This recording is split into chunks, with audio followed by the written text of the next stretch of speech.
오늘 우리에게 주신 하나님의 말씀은 창세기 18장 16절에서 33절 말씀입니다. 그 사람들이 거기서 일어나서 소돔으로 향하고 아브라함은 그들을 전송하러 함께 나가니라. 여호와께서 이르시되 내가 하려는 것을 아브라함에게 숨기겠느냐. 아브라함은 강대한 나라가 되고 천하 만민은 그로 말미암아 복을 받게 될 것이 아니냐. 내가 그로 그 자식과 건속에게 명하여 여호와의 도를 지켜 의와 공도를 행하게 하려고 그를 택하였나니 이는 나 여호와가 아브라함에게 대하여 말한 일을 이루려 함이니라. 여호와께서 또 이르시되 소돔과 고모라에 대한 부르짖음이 크고 그 죄악이 심히 무거우니 내가 이제 내려가서 그 모든 행한 것이 과연 내게 들린 부르짖음과 같은지 그렇지 않은지 내가 보고 알려하노라.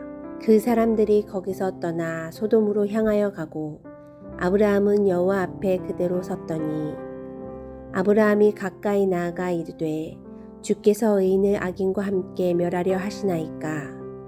그 성 중에 의인 50명이 있을지라도 주께서 그곳을 멸하시고 그 50의인을 위하여 용서하지 아니하시리이까. 주께서 이같이 하사 의인을 악인과 함께 죽이심은 부당하오며 의인과 악인을 같이 하심도 부당하니이다. 세상을 심판하시는 이가 정의를 행하실 것이 아니니이까. 여호와께서 이르시되 내가 만일 소돔 성읍 가운데에서 의인 50명을 찾으면 그들을 위하여 온 지역을 용서하리라. 아브라함이 대답하여 이르되 나는 티끌이나 재와 같사오나 감히 주께 아뢰나이다. 50의인 중에 5명이 부족하다면 그 5명이 부족함으로 말미암아 온 성읍을 멸하시리이까. 이르시되 내가 거기서 45명을 찾으면 멸하지 아니하리라. 아브라함이 또 아뢰어 이르되 거기서 40명을 찾으시며 어찌하려 하시나이까. 이르시되 40명으로 말미암아 멸하지 아니하리라. 아브라함이 이르되 내 주여 노하지 마시옵고 말씀하게 하옵소서. 거기서 30명을 찾으시면 어찌하려 하시나이까. 이르시되 내가 거기서 30명을 찾으면 그리하지 아니하리라. 아브라함이 또 이르되 내가 감히 내 주께 아뢰나이다. 거기서 20명을 찾으시면 어찌하려 하시나이까. 이르시되 내가 20명으로 말미암아 그리하지 아니하리라. 아브라함이 또 이르되 주는 노하지 마옵소서. 내가 이번만 더 아뢰리이다. 거기서 10명을 찾으시면 어찌하려 하시나이까. 이르시되 내가 10명으로 말미암아 멸하지 아니하리라. 여호와께서 아브라함과 말씀을 마치시고 가시니 아브라함도 자기 곳으로 돌아갔더라.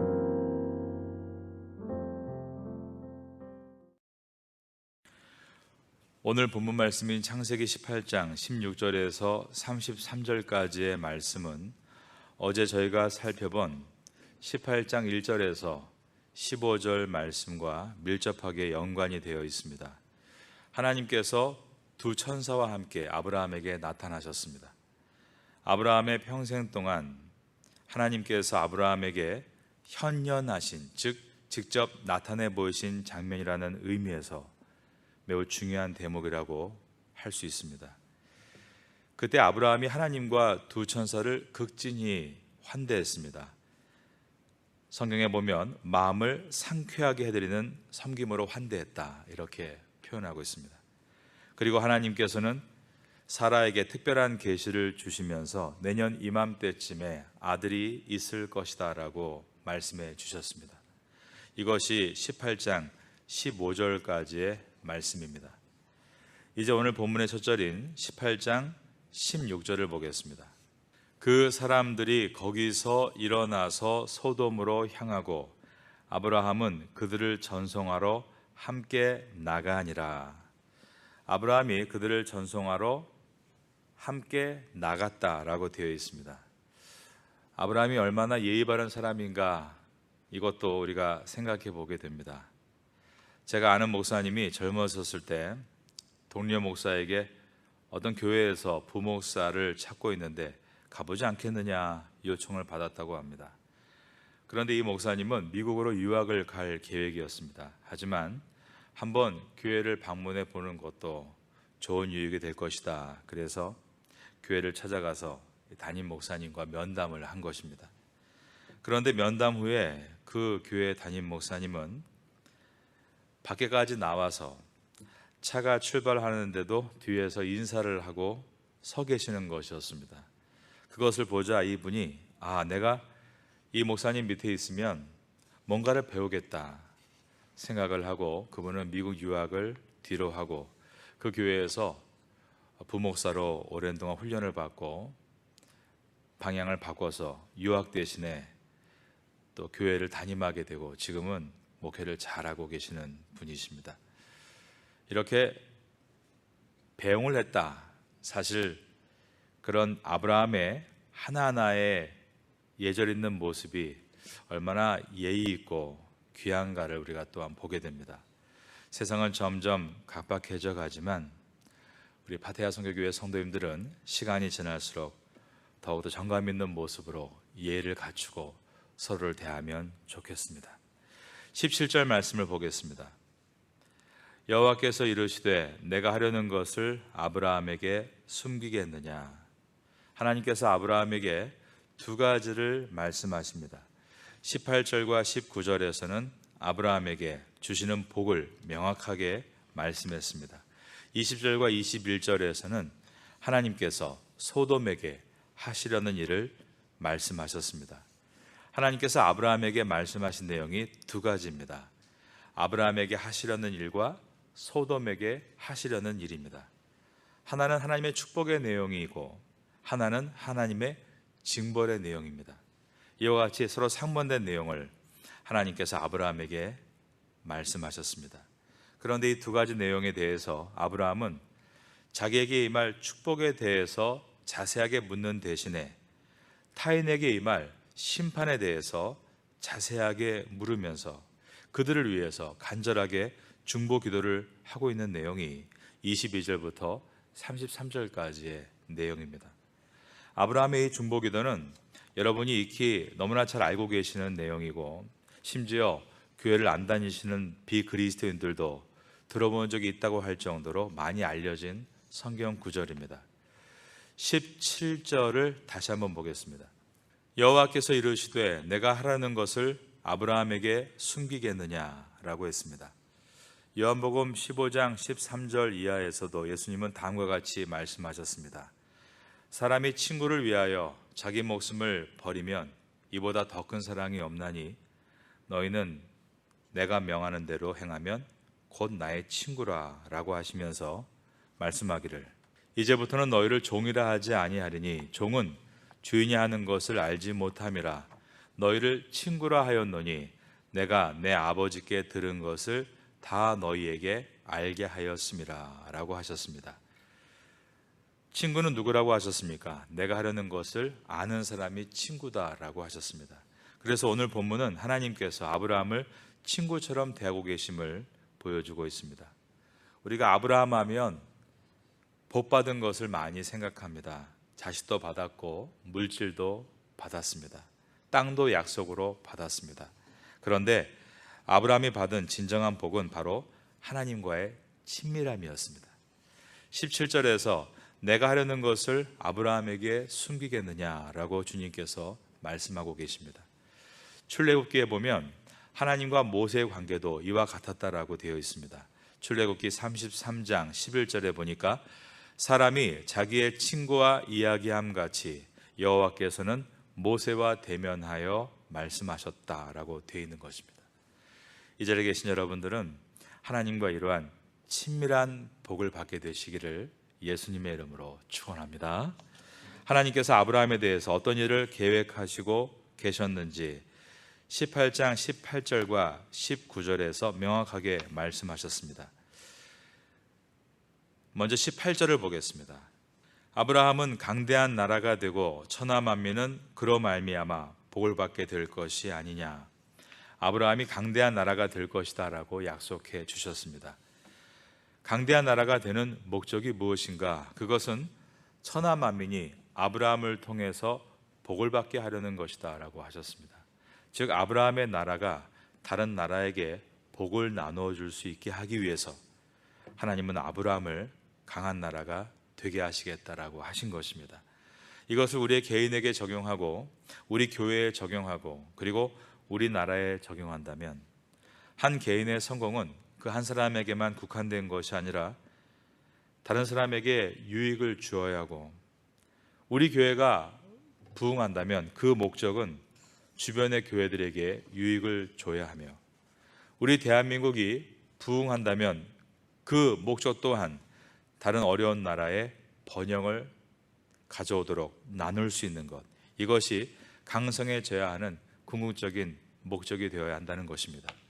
여러분이 하시는 사업과 공부와 노력이 여러분 자신만을 위해서가 아니라 천하 만민에게 복을 나누는 통로가 되라라고 말씀하신 하나님의 뜻을 생각하고 여러분이 하고 계신 그 일을 성실하게 감당하셔서 꼭 축복의 통로가 되시기를 바라겠습니다.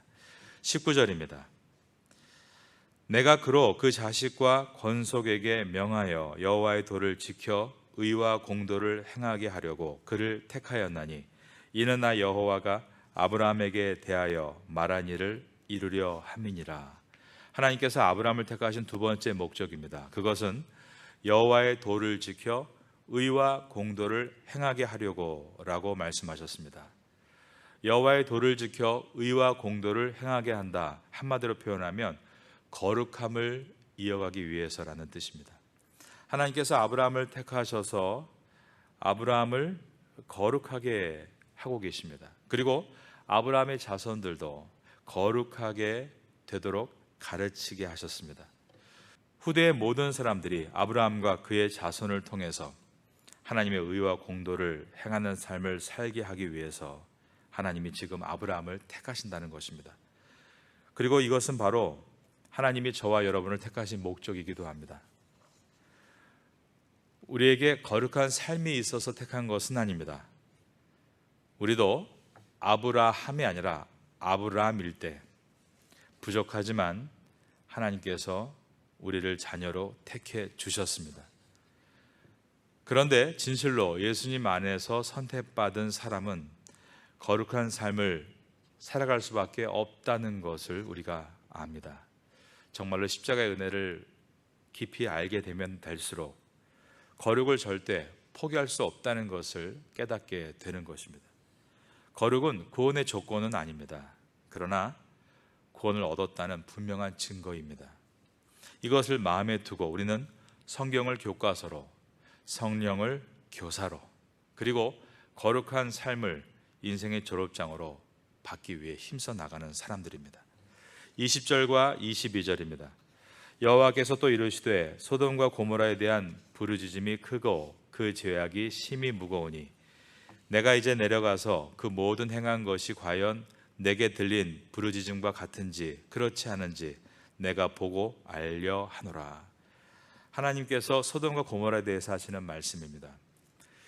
그리고 22절에 보면 그 사람들이 거기서 떠나 소돔으로 향하여 가고 아브라함은 여호와 앞에 그대로 섰더니라고 했습니다. 아브라함은 하나님께서 하시려고 하는 뜻을 듣고서 하나님 앞에 그대로 서 있습니다. 그 다음에 어떻게 했는가? 23절입니다. 아브라함이 가까이 나아가 이르되 주께서 의인을 악인과 함께 멸하려 하시나이까. 하나님 앞에 가까이 나아가서 이제 중보 기도를 시작합니다. 아브라함은 이처럼 새로운 내용을 듣는 순간 즉각적으로 기도를 드리고 있습니다. 이것은 우리에게 기도란 최후의 수단이 아니라 최초의 수단이어야 된다는 것을 가르치는 내용입니다. 여러분은 어떤 문제에 봉착하시게 되면 마지막으로 최후의 보루로 기도하시는 사람이 아니라 최우선적으로 먼저 기도하는 성도가 되시기를 축원합니다. 기도는 최소의 수단이 아니라 최대의 수단입니다. 가장 중요한 것은 기도입니다. 문제가 없는 인생 하나도 없습니다. 그런데 문제를 놓고 기도하기 시작하는 순간 그 문제는 문제가 아니라 기도의 제목이 되는 것입니다. 내가 기도해서 그것을 하나님께 맡겨드릴 때 그때부터 그 문제는 나의 문제뿐이 아니라 하나님의 문제가 되는 것입니다.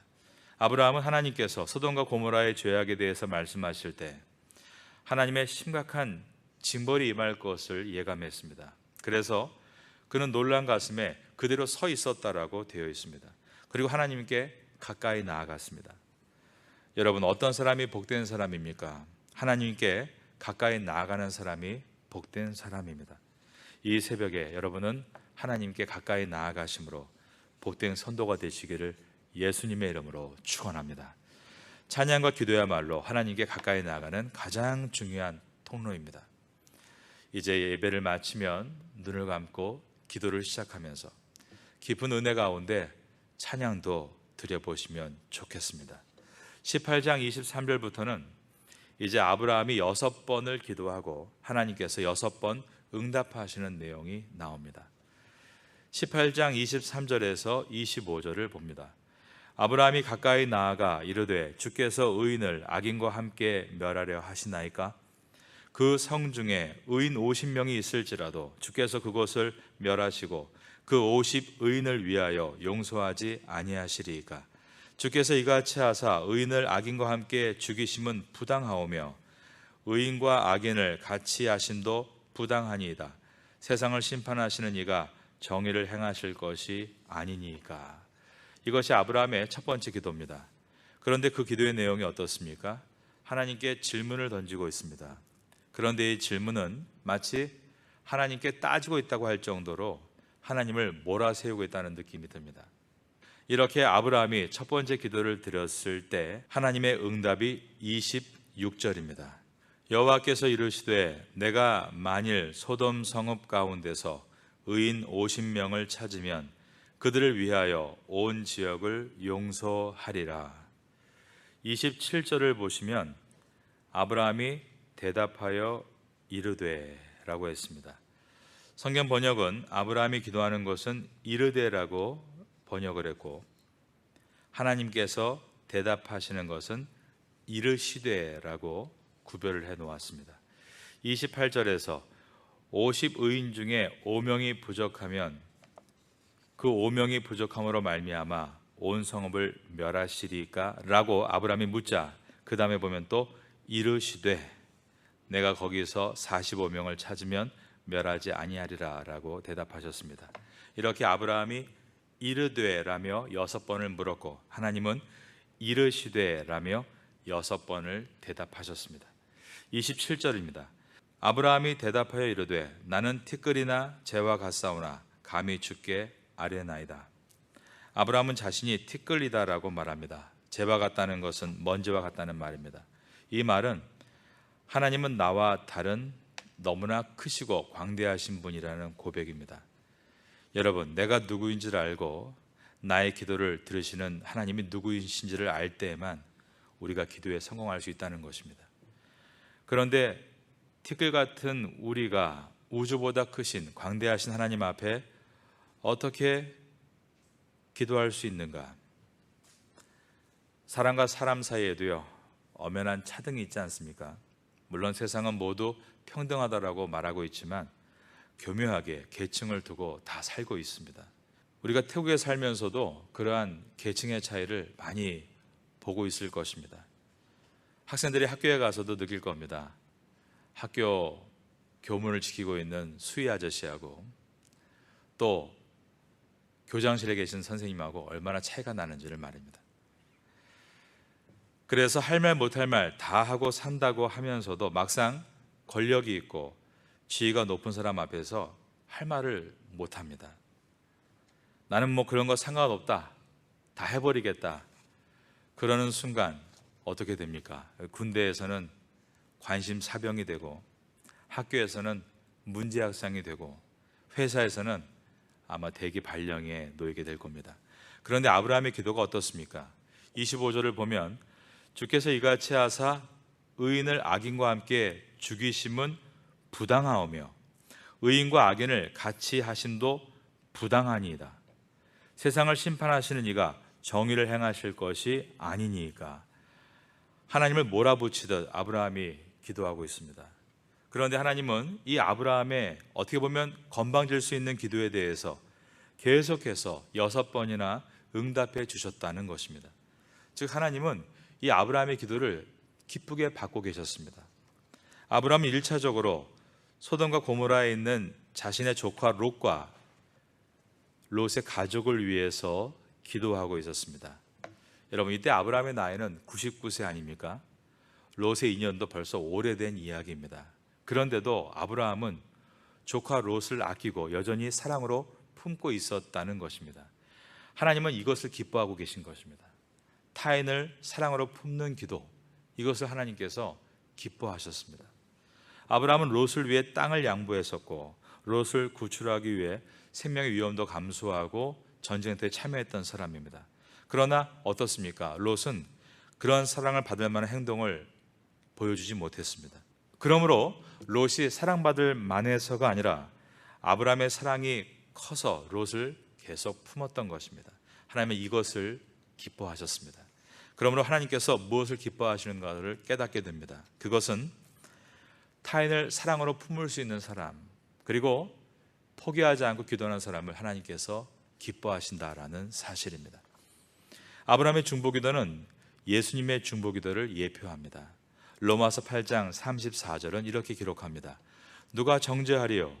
죽으실 뿐 아니라 다시 살아나신 이는 그리스도 예수시니 그는 하나님 우편에 계신 자요 우리를 위하여 간구하시는 자신이라. 여러분, 예수님은 이 새벽 시간에도 하늘 보좌에서 우리를 위하여 중보 기도하고 계신다는 것을 기억하시기를 바랍니다.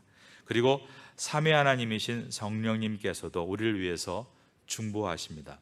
로마서 8장 26절에 보면 이같이 성령도 우리의 연약함을 도우시나니 우리는 마땅히 기도할 바를 알지 못하나 오직 성령이 말할 수 없는 탄식으로 우리를 위하여 친히 간구하시느니라 라고 되어 있는 것입니다. 성부, 성자, 성령 삼위 하나님께서 언제나 여러분을 보호하고 계시고 중보하고 계신다는 것을 잊지 않는 여러분 될 수 있기를 주님의 이름으로 축원합니다. 아브라함은 조카 롯의 가족뿐 아니라 소돔성 전체 시민들을 위해 기도하고 있습니다. 이것을 주님께서 기뻐하고 계신 것입니다. 한 개인의 영성의 크기는 그 사람의 기도의 크기에 비례한다는 말이 있습니다. 나만 위해서 기도하고 내 가족만을 위해서 기도하고 내 교회만을 위해서 기도하는 것은 어떻게 보면 작은 기도다라고 할 수 있습니다. 그런데 아브라함은 온 성을 위해서 기도하는 사람이었습니다. 그 성은 타락한 성이고 기도해야 될 가치가 없는 성이고, 그 전에 창세기 14장에 보면 아브라함이 318명의 장전들을 이끌고 소돔이 빼앗겼던 것을 다 되찾아 주었을 때 그때 어떻게 했습니까? 이 소돔 왕이 매우 거만하게 아브라함을 대하지 않았습니까? 그런데 그런 소돔성 전체를 위해서 아브라함이 하나님 앞에 나와 간절히 기도하고 있다는 사실입니다. 30절을 보겠습니다. 내 주여 노하지 마옵시고 이렇게 기도합니다. 마치 지금 자기가 벼랑 끝에 서서 마지막 하나님을 붙들듯이 그는 그렇게 자신이 아니라 타인을 위해서 땀 흘려 기도하고 있었습니다. 여러분도 자신만을 위해서 기도하는 것을 넘어서셔서 타인을 위해서 기도할 수 있는 그러한 큰 영성의 사람이 되기를 바라겠습니다. 재미있는 얘기가 있습니다. 한 젊은 목사님이 성도들에게 기도를 가르쳤습니다. 돌아가면서 기도를 이렇게 하는데 그날은 성도들에게 이런 부탁을 했습니다. 오늘은 돌아가면서 기도할 때 절대 자기 자신을 위해서 기도하지 말고 적어도 부모를 위해서 기도하시고 나라와 민족을 위해서 기도합시다. 이렇게 기도를 시작했는데 순서가 쭉 돌다가 어느 나이가 조금 있는 노처녀에게 순서가 왔다고 합니다. 근데 그 여성이 이렇게 기도를 했다는 겁니다. 하나님, 저는 오늘 저를 위해서 기도하지 않겠습니다. 제 부모님을 위해서 기도하겠습니다. 우리 부모님에게 좋은 사위를 주시기를 바랍니다. 이렇게 또 자기를 위해서 기도했다라는 재미있는 이야기입니다. 기도의 폭이 영성의 포기입니다. 타인을 위해서 중보함으로 기도의 영역을 넓혀갈 수 있는 여러분 되시기를 바라겠습니다. 이 아브라함의 간청을 듣고 하나님께서 뭐라고 대답하셨는가? 26절에서 용서하리라 라고 하셨습니다. 28절에서 멸하지 아니하리라 라고 하셨습니다. 29절에서도 멸하지 아니하리라. 그리고 30절에서도 멸하지 아니하리라. 31절에서도 멸하지 아니하리라. 32절에서도 멸하지 아니하리라. 저는 이 말씀을 들으면서 마음이 뭉클합니다. 하나님은 심판을 좋아하시는 분이 아니라 용서를 원하시는 하나님이시다라는 것입니다. 하나님은 소돔과 고모라의 죄를 심판하시는 심판주이시지만 그보다 훨씬 더 많이 소돔과 고모라가 회개하고 회복되기를 원하시는 하나님이십니다. 하나님은 아브라함의 요청대로 소돔 땅에 의인 50명만 돼도 멸하지 않겠다라고 하셨습니다. 의인 45명만 돼도 그래 멸하지 않겠다라고 하셨습니다. 내려가서 의인 40명만 돼도 멸하지 않겠다라고 하셨고, 더 내려가서 의인 30명, 더 내려가서 의인 50명, 마지막으로 의인 10명만 돼도 멸하지 않으시겠다라고 하셨습니다. 오늘 본문의 말씀은 중보 기도의 중요성을 말씀하시는 것과 함께 우리 자신에게 던지는 질문이 있습니다. 그것은 당신은 의인 10사람 중에 한 사람이 되기를 작정하는가라는 질문입니다. 의인 10사람이 있다면 소돔과 고모라가 멸망하지 않았을 것이다라는 이 말씀은 소돔과 고모라 인구가 몇 명인지는 잘 모르겠습니다. 물론 그것을 연구하는 것도 의미가 있겠지만 더 중요한 것은 우리가 이 본문을 지나면서 의인이 되기를 갈망하고 도전하는 각오입니다. 의인 10사람, 이것은 어떤 의미를 가지고 있는 것입니까? 의인 10사람이 있으면 그 의인들이 다른 사람에게 빛과 소금이 되어 선한 영향력을 끼쳐서 한 도시가 멸망으로부터 벗어날 수 있다라는 가르침입니다. 이것은 마가의 다락방에서 분명하게 일어난 사건이었습니다. 오순절에 소년 충만했던 120명의 사람을 통해서 훗날 수백 년 후에 로마가 모두 주 앞에 회심하게 되었고, 더 나아가 세계의 역사가 바뀌었던, 지축이 흔들렸던 사건이기 때문입니다. 소돔과 고모라에 의인이 만약에 10사람이 있었다라고 가정을 해보겠습니다. 그 10사람은 얼마나 많은 핍박을 받았을까요? 그 예가 오순절에 성령 충만을 받았던 사람들의 핍박입니다. 예수님께서 말씀했습니다. 의를 위하여 핍박을 받는 자가 복이 있다. 바닷물의 소금이 3%에서 4%이지만 바닷물에 혀를 대면 깜짝 놀랄 정도로 짭니다. 지금 한국 사회의 기독교인이 25%다. 그러다가 지금은 이제 한 19%다. 기독교 인구의 감소 때문에 지금 호들갑 난리가 아닙니다. 하지만 뒤집어서 생각해 보면 19%나 있습니다. 19%면 사회를 변화시키고도 남을 숫자입니다. 지금 우리가 생각해야 되는 것은 소돔 고모라의 인구가 몇 명인가 아니라 10명의 의인이 있는가와 같이 지금 기독교 인구가 몇 프로다가 아니라 그 중에 나는 의인으로 살기를 결정하는가라는 것입니다. 이 말을 오늘 본문에서 의인 10사람을 통해 한 도시가 멸망하지 않을 수 있다는 이 가르침으로 우리는 예수님 말씀과 같이 세상의 소금임을 다시 한번 기억해야 됩니다. 파타야 교민사회가 어떻게 바뀔 수 있을까요? 바로 소금인 나은 사람으로부터입니다. 아브라함은 하나님으로부터 의인이라고 칭함을 얻었습니다. 창세기 15장 6절에서 지나갔던 말씀이었습니다. 아브라함이 여호와를 믿으니 여호와께서 이를 그의 의로 여기셨다. 여호와를 믿는 것, 이 말은 여호와의 말씀을 믿는다는 가르침이었습니다. 이 자리에 계신 여러분들은 말씀을 교과서로, 성령을 교사로, 그리고 성결한 삶을 졸업장으로 받는 의인이 되기를 힘써 나가심으로 세상에서, 이 태고 땅에서 소금의 역할을 감당할 수 있게 되기를 마지막으로 예수님의 이름으로 축원합니다.